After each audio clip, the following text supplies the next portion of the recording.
अस्सलाम वालेकुम। उम्मीद करता हूँ आप सब खैरियत से होंगे। आज का जो हमारा टॉपिक है वो है चैप्टर नंबर 9 क्लास 10th का law of mass action. Law of mass action को हम एक्सप्लेन करेंगे। सबसे पहले हम देखेंगे कि इस लॉ को पेश किसने किया था। तो दो साइंटिस्ट थे, नॉर्वेजियन थे, गोल्डबर्ग और वेब ने। इन्होंने 1869 को एक लॉ पेश किया था। इसकी सबसे पहले हम स्टेटमेंट देखते हैं, फिर देखेंगे कि स्टेटमेंट में वो समझाना क्या चाहते हैं। सबसे पहले उन्होंने जो स्टेटमेंट दी इस लॉ के मुताबिक, वो कहते हैं कि the rate at which a substance react is directly proportional to its active mass. यहाँ तक आप पहले बात को समझिए। ये इस स्टेटमेंट का फर्स्ट पोर्शन है। The rate at which a substance react is directly proportional to its active masses. इससे क्या मुराद है, इसको समझने की कोशिश कीजिएगा। The rate at which a substance, rate mean आपने, रेट का मतलब है स्पीड, और स्पीड किस चीज की, रिएक्शन की। कि जो रिएक्शन की स्पीड है वो किसके डायरेक्टली प्रोपोर्शनल होती है, एक्टिव मास की। किसका एक्टिव मास, जो हमारे पास सब्सटेंस है, कोई भी हमारे पास सब्सटेंस है उसमें जो एक्टिव मास है उसका, उसकी कंसंट्रेशन डायरेक्टली प्रोपोर्शनल होती है रिएक्शन के रेट के। तो सबसे पहले फॉर एग्जांपल हमारे अब यहाँ से एक सवाल और पैदा होता है कि एक्टिव मास से क्या मुराद है। एक्टिव मास से जाहिर है कि ऐसा सब्सटेंस की कंसंट्रेशन जो एक्टिव है, एक्टिव मीन जो रिएक्शन में टेक पार्ट कर रही है, वो डायरेक्टली प्रोपोर्शनल होती है रिएक्शन की। ये फर्स्ट पोर्शन है इस स्टेटमेंट का। अब सेकंड पोर्शन में वो क्या कहते हैं कि the rate of chemical reaction is directly proportional to the product of active mass of reacting substances। इसका क्या मतलब है कि एज ए होल जो केमिकल रिएक्शन है वो किसके डायरेक्टली प्रोपोर्शनल होता है, रिएक्टिव सब्सटेंसेस के एक्टिव मासेस के। For example rate directly proportional है एक्टिव मास के, ये फर्स्ट पोर्शन के अकॉर्डिंग। और जो दूसरा हमारे पास स्टेटमेंट है कि the rate of reaction is directly proportional to the product of active mass of reacting substance. के एज ए होल जो केमिकल रिएक्शन है वो किसके डायरेक्टली प्रोपोर्शनल होता है, रिएक्ट करने वाली अशिया के एक्टिव मासेस के। लेट्स सपोज हमारे पास एक रिवर्सिबल रिएक्शन, और ये भी बात ध्यान में रखिएगा कि जो लॉ ऑफ मास एक्शन है ये रिवर्सिबल रिएक्शन, जिस रिएक्शन में रिवर्सिबल रिएक्शन इंक्लूड होगा उसको ये एक्सप्लेन करता है। इसका जो यूनिट है वो मोल पर डीएम क्यूब है, और इसको हम जाहिर करते हैं स्क्वायर ब्रैकेट से। फॉर एग्जांपल हमारे पास एक रिएक्शन है जिसमें कंसंट्रेशन है ए है, बी है, और ये एक रिवर्सिबल रिएक्शन है, और जो प्रोडक्ट्स बनती हैं वो हमारे पास सी है और डी है। ये फॉरवर्ड रिएक्शन है हमारे पास, ये हमारे पास रिवर्स रिएक्शन है। अब लॉ ऑफ मास एक्शन के according to law of mass action, law of mass action के अकॉर्डिंग क्या चीज है कि जो फॉरवर्ड रिएक्शन है वो किसके डायरेक्टली प्रोपोर्शनल होगा, एक्टिव मासेस के, जो रिएक्ट करने वाली अशिया है। तो इसको कैसे लिखेंगे, रेट ऑफ फॉरवर्ड रिएक्शन किसके डायरेक्टली प्रोपोर्शनल है, फॉरवर्ड रिएक्शन में हमारे पास कौन से सब्सटेंसेस हैं, ए और बी, ये हमारे पास दो सब्सटेंसेस हैं। अब यहां से प्रोपोर्शनैलिटी को अगर खत्म करें तो इसकी जगह पर हम लिख देंगे के एफ और ए एम बी। इसी तरह जो रिवर्स रिएक्शन है वो किसके डायरेक्टली प्रोपोर्शनल होगा, rate of reverse reaction directly proportional किसके हैं, सी और डी के।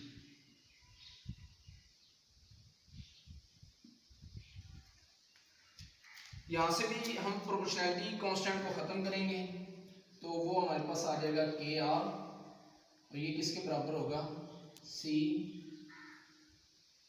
और डी। हम जानते हैं कि एट इक्विलिब्रियम कांस्टेंट में क्या होता है कि जो फॉरवर्ड रिएक्शन है और रिवर्स रिएक्शन है, ये दोनों की कंसंट्रेशन एक जैसी हो जाती है। तो एट इक्विलिब्रियम कंडीशन में हम क्या लिखेंगे,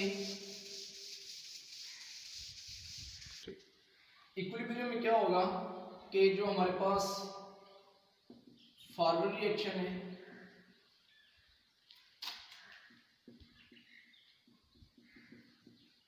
वो किसके बराबर हो जाता है, रिवर्स रिएक्शन की। जो फॉरवर्ड रिएक्शन हमारे पास था वो था के एफ ए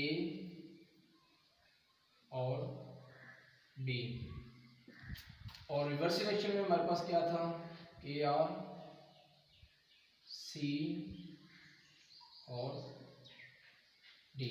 अब यहां से जो कॉन्स्टेंट्स हैं उनको एक तरफ ले आएंगे, के एफ ये इधर मल्टीप्लाई और दूसरी तरफ जब जाएगा तो ये डिवाइड हो जाएगा। इसी तरह ये एज इट रहेगा, सी डी ओवर ए और बी। अब ये वाली जो हमारे पास कंडीशन है ये बराबर होती है के सी की, तो इसकी जगह पर हम के सी लिख सकते हैं, K C is equal to C D over A and B. ये हमारे पास आ जाएगा equilibrium. Law of mass action के अकॉर्डिंग जो हमारे पास ये मोलर कंसंट्रेशन को स्टडी करता है और केमिकल रिएक्शन के दरमियान जो रिलेशनशिप है उसको law of mass action study करते हैं। इसके बाद इसके साथ ही एक पोर्शन होता है डेरिवेशन का, उसमें हम क्या करते हैं, एक जनरल रिएक्शन से डेरिवेशन करते हैं। Derivation of expression for equilibrium constant for general reaction. General reaction कोई सा भी हम लेते हैं, फॉर एग्जांपल कि हमारे पास ए प्लस बी और सी प्लस डी, ये हमारे पास रिएक्टेंट्स हैं। और फॉर एग्जांपल जो ए हमारे पास रिएक्टेंट है इसका स्मॉल ए इसका एक्टिव मास है, इसी तरह जो हमारे पास बी है इसका स्मॉल बी हमारे पास एक्टिव मास है, और यहाँ पर सी और डी। इस लॉ के मुताबिक जो रेट है केमिकल रिएक्शन का वो डायरेक्टली प्रोपोर्शनल होगा ए बी सी और डी मीन एक्टिव मासेस की। तो लॉ ऑफ मास एक्शन के अकॉर्डिंग जो हमारे पास फॉरवर्ड रिएक्शन है वो क्या बनेगा, फॉरवर्ड रिएक्शन डायरेक्टली प्रोपोर्शनल होगा ए और बी के। और यहाँ पर आपने याद रखना है कि ये जो एक्टिव मासेस हैं इसको आपने पावर बना के लिखना है इन रिएक्टेंट्स की। लाइक हमारे पास ए है तो इसका जो एक्टिव मास है या जो मोलर कंसंट्रेशन है या नंबर ऑफ मोल्स है इसको हम पावर में लिखेंगे ए। इसी तरह जो बी है इसकी जो कंसंट्रेशन है नंबर ऑफ मोल्स है या एक्टिव मास है उसको हम पावर में लिखेंगे। यहाँ से भी हम प्रोपोर्शनैलिटी को ख़त्म करेंगे तो हमारे पास के एफ आ जाएगा ए और बी, ये हमारे पास फॉरवर्ड रिएक्शन की स्टेटमेंट बन जाएगी। इसी तरह जो हमारे पास रिवर्स रिएक्शन होगा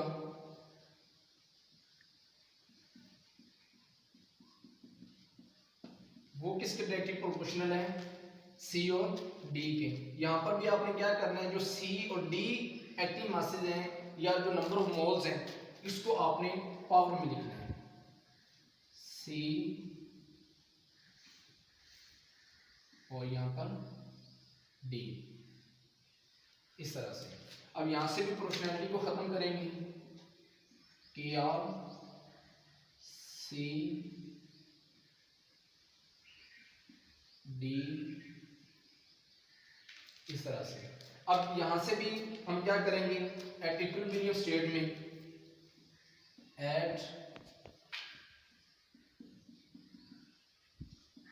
इक्विलिब्रियम स्टेट में क्या होगा कि जो हमारे पास फॉरवर्ड रिएक्शन है वो बराबर होगा रिवर्स रिएक्शन के। फॉरवर्ड रिएक्शन बराबर होगा रिवर्स रिएक्शन की। जो हमारे पास फॉरवर्ड रिएक्शन है वो क्या है, के एफ ए और बी, ये बराबर किसके होगा, के आर सी और डी की। फॉरवर्ड रिएक्शन और रिवर्स रिएक्शन बराबर हो जाएगा। यहाँ से भी हम क्या करेंगे कि जो कॉन्स्टेंट्स हैं उनको एक तरफ ले आएंगे, के एफ ओवर के आर बराबर किसके हो जाएगा, सी, यहाँ से डी और ओवर, इधर मल्टीप्लाई हो रहा था इक्वल की दूसरी तरफ जाएगा तो ये डिवाइड हो जाएगा, ए और बी। यहाँ से फिर जो हमारे पास के एफ और के आर है ये किसके बराबर होता है, इक्विलिब्रियम कांस्टेंट की, के सी, इसको इक्विलिब्रियम कांस्टेंट कहा जाता है। तो हम क्या करेंगे, के एफ ओवर के आर की जगह पर क्या लिखेंगे, के सी, और वो बराबर हो जाएगा सी डी ओवर ए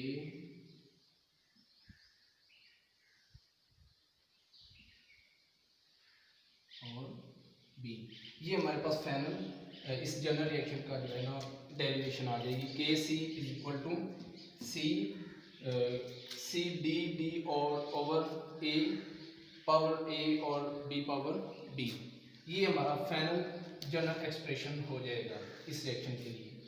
तो ये हमारा कंप्लीट यहाँ तक ये टॉपिक होता है। उम्मीद करता हूँ आपको इस लेक्चर की समझ आई होगी। तो जो नए देखने वाले हैं वो पहले इस वीडियो को लाइक भी कर लें और मेरे चैनल को सब्सक्राइब भी कर लें ताकि मेरी हर नई आने वाली वीडियो आप तक पहुँचती रहे। बहुत शुक्रिया।